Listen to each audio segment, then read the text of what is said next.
All right, guys, this is another CLNS Media Patriots Roundtable. I'm your host, Nick Quaglia, with Mike Molyneaux, with Marv Ezhan. Per usual, again, if you did not catch the first video, we are back. We're doing it all through the offseason. Maybe take some breaks here and there. We'll see how it goes. We'll see how things are. We'll see if we get too busy, but we are going to be back through the entire offseason. All right, guys, still going with the theme of the NFL tampering period opening. NFL free agents can sign this Wednesday, March 13th, starting at 4 p.m. So let's break this down into two parts. Let's start off with this. Out of the Patriots free agents, not including Trent Brown and Trey Flowers because they are gone. They're as good as gone. Who do you think who do you want the Patriots to bring back? Who do you think is important for the Patriots to bring back next season on a new deal? Mike, we'll start with you. You know, I was going back and forth with this one, and this is a guy who, you know, if my hair was any longer, I'd probably pull it out of my head. And I know who you're going with.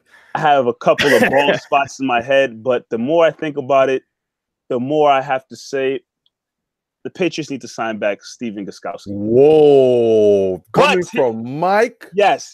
Hear me out. My Hear me out. Hear me out. And I've said this before. Stephen Gostkowski has pissed a lot of people off. A lot of people. And I'm leading the charge of pissed off fans when it comes to Stephen Gostkowski. Here's what I'll say. Sign him back. But if I'm the Patriots, you know, because you got to think, he's been with the team for a long time now. It's like their leading point scorer on the team or whatever the case may be. He's been playing these last couple of seasons without any real pressure. And when I say pressure, I don't mean lining up from 40, 50 yards, kicking a field goal. I mean, he's missed a lot of big field goals. And then he just moseys on into the training camp and just shows up. He said, hey, my job's secure. I don't have nothing to worry about. So I'll miss a couple of field goals again. I'm not going anywhere. The Patriots need to bring somebody into training camp to kick. I don't care who it is. I don't care what bum you find, undrafted free agent or undrafted, whatever the case may be. I don't care who it is. Bring somebody in for a kicking competition throughout training camp with this guy. Yes, he'll most likely win the job. He's one of the greatest kickers in the history of the game. But just bring somebody to let the hair on his neck and back stand up a little bit in terms of competition. It's nothing like some good competition. So I'd like to see Gostkowski back, but just bring somebody in to make him want to work that much harder to be great. But yeah, I'd like to see Stephen Gostkowski back as long as he's really locked in terms of what he brings to the table in the kicking game. All right, Marv, before we jump to you guys, let me tell you the Patriots Roundtable is powered by betonline.ag. Go to clnsmedia.com/win and use promo code CLNS50. That is CLNS50 to receive 50% cash back on your first deposit. That's half. If you guys didn't know, 50% is half. Again, that is CLNS50 following that link, clnsmedia.com/win. All right, Marv, who do you think on the Patriots out of the free agents, not Trent Brown, not Trey Flowers, who you need to see back next season for the Patriots? I would love to see Jason McCourty come back into this Patriots team. You know, doesn't necessarily have to be the second quarterback, the one that lines up across from Gilmore, but have them maybe, you know, the third or fourth cornerback on this team. We saw the Super Bowl, man. We all remember the win, and Patriots defense shut everything down. But the Rams had some opportunities in this game to score a touchdown, and we all remember the Brandon Cooks one when he was wide open, and it was Jason McCourty who saved the day. And I believe he deserves a lot more prop than he's been given. You know, this is a guy here in training camp during preseason. We thought he wasn't even going to make the team. We said, oh, no wonder he was playing for the freaking Browns in Tennessee. He sucks. But slowly, maturely, he found his way onto this defense and really started to pick up. I love veteran. He's a veteran on this team. You know, they got who's the defensive coordinator? Greg Schiano. Yeah, Greg Schiano. Who nobody seems to like, by the way. he's a hard ass. He's a hard ass, but he coached the McCourty brothers, so it'd be good to have him there as well to, you know, show him around, show him the Patriots way, and show him the ropes as well. So bring in Jason McCourty, another, you know, defensive veteran. And it's good for the Patriots to bring at least a couple people back. You know, players come into this team and they feel like they're never going to get signed back when it comes to the Patriots. So bring in Jason McCourty, pair him up with his brother one more year. Yeah, and afterwards they complain about it. They get all mad like Dion Lewis this year. One of my favorite things about the season was Dion Lewis was talking crap about the Patriots and they go on to win the Super Bowl. So yeah, Dion, that's why they do it, buddy. They win championships when they do it that way. My guy, though, and because I don't think he's going to be that expensive, and I think he's very good at what he does, or productive-wise, Cordero Patterson. Oh, that's a good one. Patterson keeps people healthy because without him being your punt returner, without him being your kick returner, you're going to have to put somebody back there like Julian Edelman. You don't want Julian Edelman to get hurt. You know that he's vital to Tom Brady being successful back there in the pocket. So having Cordero Patterson, and I mean, let's be honest, let's call it what it is. He's one of the best at what he does in the kick return. He is one of the best. And also, he showed that he's versatile. Besides, he wasn't a great receiver. When you needed a running back, this guy was a running back. He came through. He came through big. This guy was a running back. He's shown that he's versatile. He seemed like he bought in this year. He did well for what he needed. And the Patriots slogan, do your job. That's what he did. Whenever he was called upon, that's what he did. And again, to me at this point, it's all about health. I mean, in the previous roundtable, we talked about Trent Brown keeping Tom Brady healthy. It's almost equally as important to keeping Julian Edelman healthy because everybody knows that he is Tom Brady's favorite target. You don't want that guy returning kicks. Putting Cordell Patterson back there eliminates that. And again, he is one of the best at what he does. So I think that having him back at a pretty cheap contract, because I can't expect that anybody's going to be offering him anything huge. I think that he's a pretty important piece to the Patriots next season if they bring him back. One of those small little intricate pieces that keeps the Patriots as a well-oiled machine. All right, guys, let's go off of the Patriots roster. Let's talk about guys that you would like to see come in to the Patriots next season from other teams. Current free agents. Mike, who do you have? I'm going to go with a guy who is not on a current team, and he's currently retired.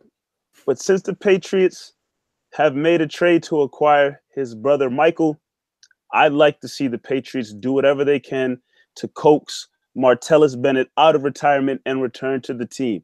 Look, this is a guy who, in his full season with the Patriots, the plan was to have him and Rob Gronkowski as the number 1 and 2 tight end, have a solid season, the 2 tight end set. Obviously going later to the season, Martellus became hobbled with injuries. Then you lose Gronk for the remainder of the year.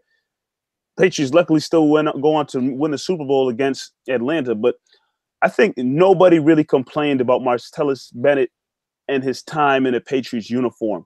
And, he came out, a couple weeks back, joking about Gronk, he's Batman and Robin and whatever the case may be. Then they make the trade for his brother. And then he tweeted out a word I can't say because, family friendly, whatnot. But I think he's really interested. If he was joking around before, now that he know his brother is going to be on the team where he has so much success and he won a Super Bowl, I think Martellus Bennett is really thinking about, I would love to play with my brother, something that they've never done. They probably talked about on numerous occasions. The time is finally here. I personally feel like the Patriots would welcome him back with open arms. Obviously, Gronkowski isn't going to be asked to have the same workload he had earlier in his season. And Martellus Bennett coming out of retirement, if Gronk comes back, yes. And Martellus Bennett obviously is not going to be asked to, take on a huge. Those guys, if they play together, they can just share the wealth at tight end. Obviously, what Gronk brings in the blocking game, and Martellus Bennett is a pretty solid blocker himself. Those guys can come together and share the wealth and be solid in the receiving game and the blocking game. I would love to see the Patriots get Martellus Bennett to come out of retirement and sign him as a free agent, just to get 1 year with him and his brother and let them both be successful. And not only a year to play with his brother, too, a year to potentially win a championship with his brother. That as well. That's a massive factor. You saw the happiness from the McCourty brothers. And if Michael and Martellus saw that and watched that and said, hey, that could be us as brothers playing together and winning, hoisting up a trophy, I hope it really sparks a fire under him and he wants to return and the Patriots welcome him back. Yeah, the Hollister brothers too. Yeah, Hollister. I don't shop there. Sorry. My free agent, Cody Hollister. You got to bring him back, wide receiver. All right, Marv, who do you got? Who do you got outside the Patriots organization?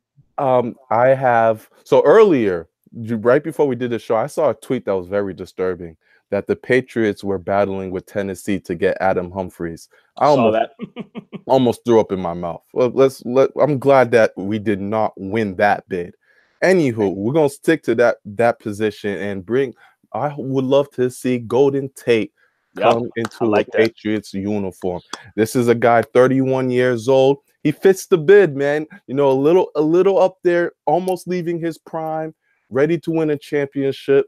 He's a slot receiver that can play on the outside, still has enough speed, reliable hands, yards after the catch, the typical Patriots wide receiver that you would like. I think he'd be great for the system. And he's already, you know, come out and spoken out how he would love to play with Tom Brady in the Patriots way. Why not bring in Golden Tate? This is a guy that they tried to get earlier during the midway mark of last season. Golden Tate would fit this system perfectly. And he's another guy you can put in the backfield. You can have him in you know, special teams as well. So Golden Tate is very versatile. He complement Edelman very well. My guy is somebody who I could see the Patriots absolutely going after just because it fits the bill. It fits everything the Patriots usually do. He's an older guy, a lot of success over his career. Cameron Wake. Cameron Wake not retiring, not going to be playing for the Dolphins next year. Hitting the free agent market. He's going to be 37 to start the year next year, but last year he proved that he can still ball, he can still play. He got 6 sacks last year, can still get to the quarterback. And the thing is, without Trey Flowers now, you're going to need a guy on the edge, right? I mean, Michael Bennett is going to be coming from the inside. If you could have Michael Bennett and the Cameron Wake coming from the outside, that's a duo who can do some damage. So Cameron Wake's my guy. I think that's a perfect Patriot signing, an older guy. He's not going to be too expensive, and not being too expensive is the key for the Patriots because they never like to overpay. Bring a guy who can be serviceable for a year or two, have him be serviceable on the end, and boom, that's. I mean, I don't know how else to say. He's the perfect Patriot signing. I think Cameron Wake is the perfect Patriot signing. All right, guys, that is it for this week's CLNS Media Patriots Roundtable. We're going to be back next week, and again, like I said to start the show, we're going to be back all through the offseason. Me, Nick Quaglia, Mike Molyneaux, Marv, Ezhan. Guys, we'll talk to you next week. Thanks for watching.